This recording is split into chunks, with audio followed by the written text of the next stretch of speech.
Alrighty, so let's talk about my favorite stock, AMC. What's going on, team? It's Ricky with TechBud Solutions.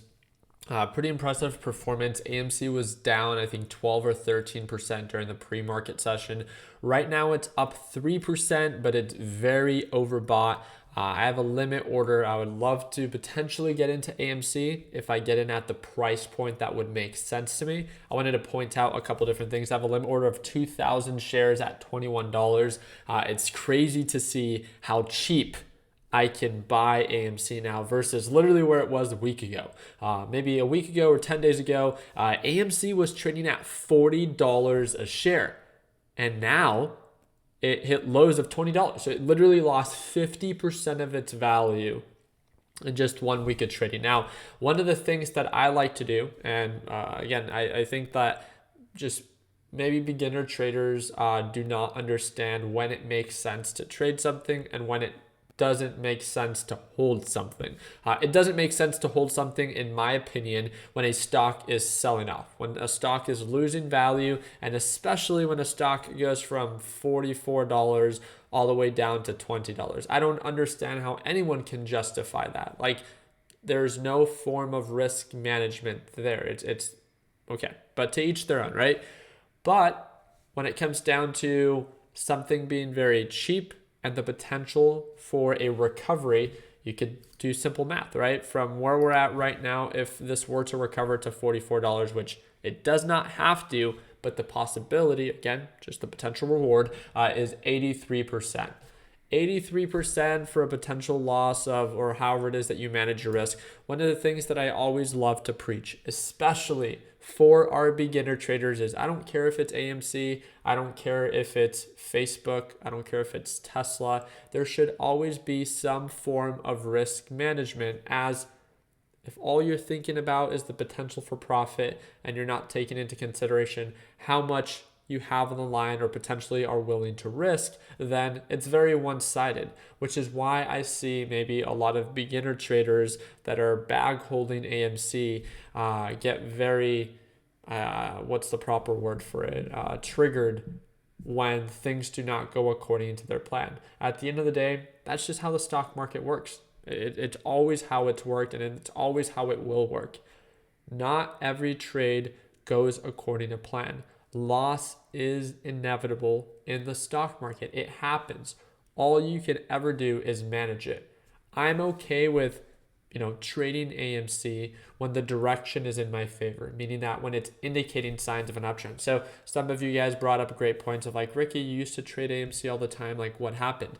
I agree with you. When AMC, and you can look back, right? So the previous time that it did this, when it found its support at $35, I didn't really buy AMC at 35. It then began to trade above the EMA line. It began to indicate signs of an uptrend. And then that's when I began to buy AMC. Why? Well, because it's indicating signs of growth. It's that simple. It's indicating signs of growth. It's showing that it's increasing in value. And based off previous highs, I see there to be potential for profit to be made. So I write it up, and what do I always do? At $44, $43, I don't hesitate to lock in profits. It gets rejected, and then again, what do? We buy the dip, directions in our favor, we lock in profits. I don't like holding AMC. I don't like holding any stock as it's crashing, as it's selling off in price. It just doesn't make sense. Why? And I would like an explanation of this. Why would you bag hold something and lose 50% when you can have some form of structure and discipline with your trading? And let's say that your max loss is 5 or 10%, whatever it might be. You can make up whatever your max percentage loss is that you have in mind. But if you can keep that to a much smaller loss and then get back in at a much better price, kind of an example of what I did. I locked in profits. It began to sell off. I waited for signs of a support, and then I buy back in again. So instead of losing 50% of your account value, which I'm sure doesn't feel good, why not just keep it simple? Lock in profits at overbought levels, wait for something to pull on back.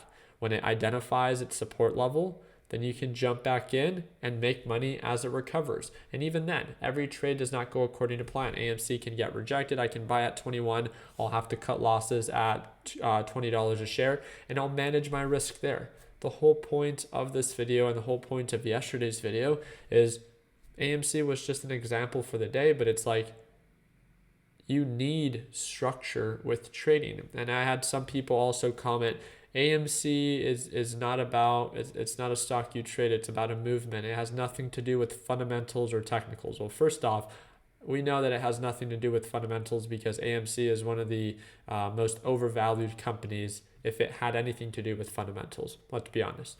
When it comes down to technicals, what do you mean? What do you mean it has nothing to do with technicals? This is as perfect picture of a rejection on a technical aspect than any other stock. It pushes up, gets rejected by the moving average. It sells off, pushes up, gets rejected by the EMA line, pushes up, gets rejected by the EMA line, pushes up, and then guess what? Why did I not want to buy right now? Because it potentially can get rejected by this EMA line. And again, like, what do you call that?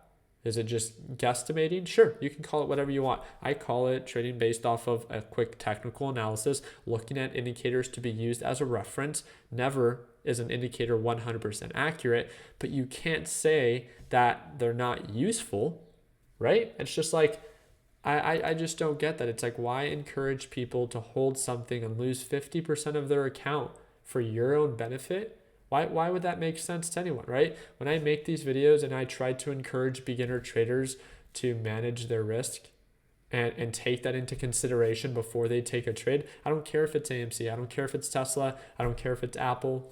Every trade, every opportunity should take both sides into consideration. How much money you're willing to make and how much money you're willing to risk, right?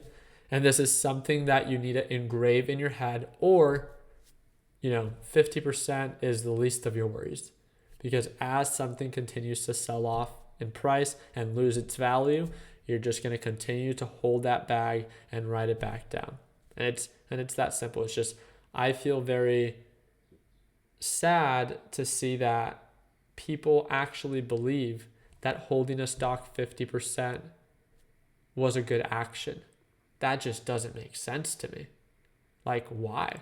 Like, why is it bad to lock in profits and then buy back at lower levels? It's like, they're like, oh my God, that's so greedy.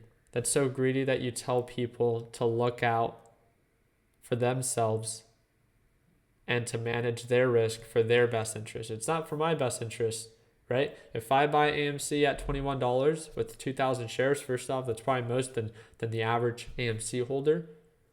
So it's in my best interest for everyone to hold or for everyone to buy. But I don't need to tell people to buy something for me to make money, right? That's not what it's about. I would rather use my channel, use my reach to encourage beginner traders to understand the importance of risk management and why, when things go south, it's easier to cut losses, and it's best to cut losses at a $50 loss instead of a $1,000 loss. It's like, you need to know when to cut the bleeding, right? When to walk away and understand that you can just simply get in at a better price once it actually identifies and sets its support level. And it's that simple. So I'm very excited to follow up with AMC. We'll see if I even get filled at $21 a share, or if it begins to indicate signs of an uptrend, then I'll allow it, right? I'll allow it to continue to push up, and I will take my time to average up into AMC when it makes sense to me. Not when it makes sense to other people, not when other people want me to, but when it makes sense to me. And I think that's what I always want to encourage you to do. Do what makes sense to you. Don't be convinced to buy. Don't be convinced to sell based off of other people's opinion, but do what makes sense to you based off of, however it is that you trade. So I really do appreciate your guys' time. I hope that I earned your thumbs up. Super excited to follow up with its overall performance. Wish you guys nothing but the best. And if you're part of Learn Plan Profit, I will see you tomorrow at Market Open for our live trading session. Like always, let's make sure that we end the year on a green note. Take it easy, team.